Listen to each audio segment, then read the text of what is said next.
जगहित आपनी खोरी कराऊं। संत रामानुजाचार्य ने श्रीरंगम के सन्यासी यतिराज से दीक्षा लेकर सन्यास आश्रम में प्रवेश किया। गुरुदेव ने उन्हें अष्टाक्षर नारायण मंत्र का उपदेश दिया और कहा, वत्स, यह परम पवित्र मंत्र है। इसके निष्ठापूर्वक जप करने से साधु मोक्ष के अधिकारी होते हैं। श्री यतिराज ने चलते समय यह भी कहा, तात, यह मंत्र अधिकारी पात्र को ही दिया जाता है। इसका सस्वर उच्चारण मत करना। जिस किसी के कान में पड़ जाता है, वह पापी हो या पुण्यात्मा, सभी पवित्र हो जाते हैं। गुरुदेव से विदा होकर रामानुजाचार्य अपनी कुटिया में आए, पर यह क्या, आज तो उनके मन में कल वाली शांति भी नहीं थी। मस्तिष्क में अंतर्द्वंद्व चल रहा था। उन्होंने विचार किया, सारा संसार पाप की ज्वाला में जल रहा है। भगवान की सृष्टि में अमंगल नाम की कोई वस्तु नहीं है, तो भी लोग पाप और बुरे कर्मों के कारण दुखी हैं। यदि इन्हें पाप से बचाया जाना संभव हो, तो क्यों संसार में किसी को कष्ट हो। तभी गुरुदेव के वे शब्द याद आए, यह मंत्र जिसके कान में पड़ जाता है, वही पवित्र हो जाता है।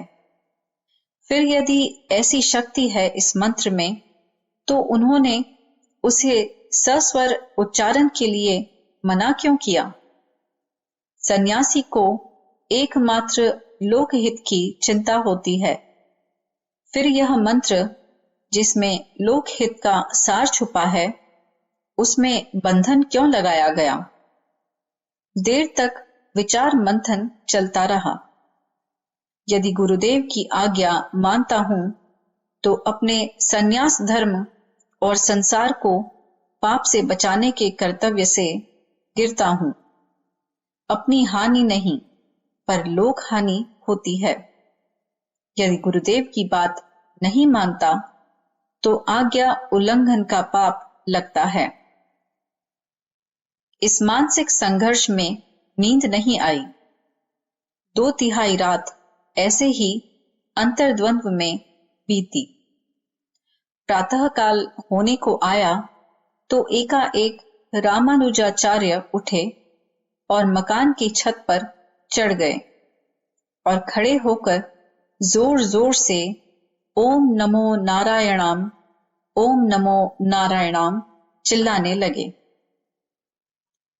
आसपास के सभी लोगों की नींद टूट गई। लोग चौंक कर जाग बैठे। रामानुजाचार्य मंत्र भी चिल्लाते जाते थे और यह भी समझाते जाते थे, भाइयों, जो भी इस मंत्र का निष्ठापूर्वक जाप करता है, वह सब पापों से मुक्त हो जाता है। एक दूसरे शिष्य को भेजकर गुरु यतिराज ने रामानुज को अपने पास बुलाया। रामानुज अपराधी की भांति गुरुदेव के समीप जा खड़े हुए। रात भर नींद न आने के कारण आंखें सूज रही थीं। नाराज स्वर में गुरुदेव ने पूछा, रामानुज, तुझसे मना किया था, यह मंत्र किसी के कान में नहीं पड़ना चाहिए। तूने मेरी आज्ञा का उल्लंघन कैसे किया। देव, रामानुजाचार्य ने विनम्र वाणी में कहा, आपकी आज्ञा का पालन न करने से मुझे महापातक लगेगा, यह मैं जानता हूं, किंतु भगवान के इस सुंदर संसार को पापी और दुखी नहीं देखा जाता। इस मंत्र से सबका उद्धार हो जाए तो क्या बुरा। मुझे जो यातना मिलेगी वह सब सह लूंगा, पर संसार का तो कल्याण हो जाएगा। यतिराज शिष्य की इस लोक मंगल की निष्ठा से गदगद हो उठे। रामानुज को छाती से लगाकर उन्होंने कहा, रामानुज, तू ही मेरा सच्चा शिष्य है। तू निश्चित ही एक दिन सारे संसार को प्रकाश देगा। आराम नहीं, काम चाहिए। एशिया के उद्योगशील और समृद्ध देशों में इन दिनों जापान की सर्वत्र चर्चा है। जानना चाहिए कि वहां की समृद्धि का मूल कारण दैवी अनुकंपा नहीं, वह श्रम और ईमानदारी है, जिसे जापानी नागरिक अपनी विरासत समझते हैं। कुछ समय पूर्व एक अमेरिकन फर्म ने जापान में अपना व्यापार खोला। अमेरिका एक संपन्न देश है। वहां थोड़े समय काम करके कम परिश्रम में भी लोग काफी पैसा कमा लेते हैं। पर यह स्थिति जापान में कहां? वहां के लोग मेहनतकश होते हैं। परिश्रम को वे शारीरिक संपत्ति मानते हैं। जो मेहनत नहीं करता वह अस्वस्थ होता है और समाज को विपन्न करता है। यह धारणा प्रत्येक जापानी नागरिक में पाई जाती है। फर्म बेचारी को इसका क्या पता था?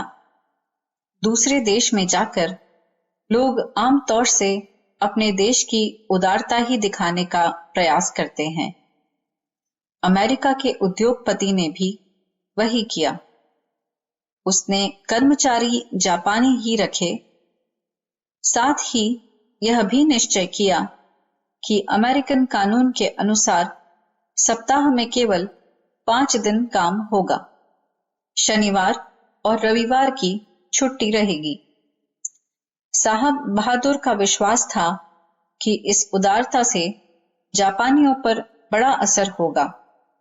वे लोग प्रसन्न होकर दुआएं देंगे। पर एक दिन जब उन्होंने देखा कि फर्म के सभी कर्मचारी विरोध में प्रदर्शन कर रहे हैं, तो उनके आश्चर्य का ठिकाना न रहा। अधिक से अधिक सहूलियतें दी गई हैं, फिर भी कर्मचारी विरोध कर रहे हैं। फर्म के मैनेजर एकाएक यह बात समझ नहीं सके। यह तो अल्प बुद्धि के लोग होते हैं, जो अधिक आराम पाना सौभाग्य मानते हैं, पर आलस्य और अकर्मण्यता के कारण रोग और दारिद्र्य छाए रहते हैं। उनकी ओर कदाचित ध्यान ही नहीं जाता। यह बात समझ ली गई होती तो आज सैकड़ों भारतवासी भी रोग, अस्वस्थता और कर्ज आदि से बच गए होते। यह गुरु मंत्र कोई जापानी भाइयों से सीखे। आखिर विरोध का कारण जानने के लिए मैनेजर साहब ने कर्मचारियों के पास जाकर पूछा, आप लोगों को क्या तकलीफ है? उन लोगों ने उत्तर दिया, तकलीफ यह है कि हमें 2 छुट्टियां नहीं चाहिए।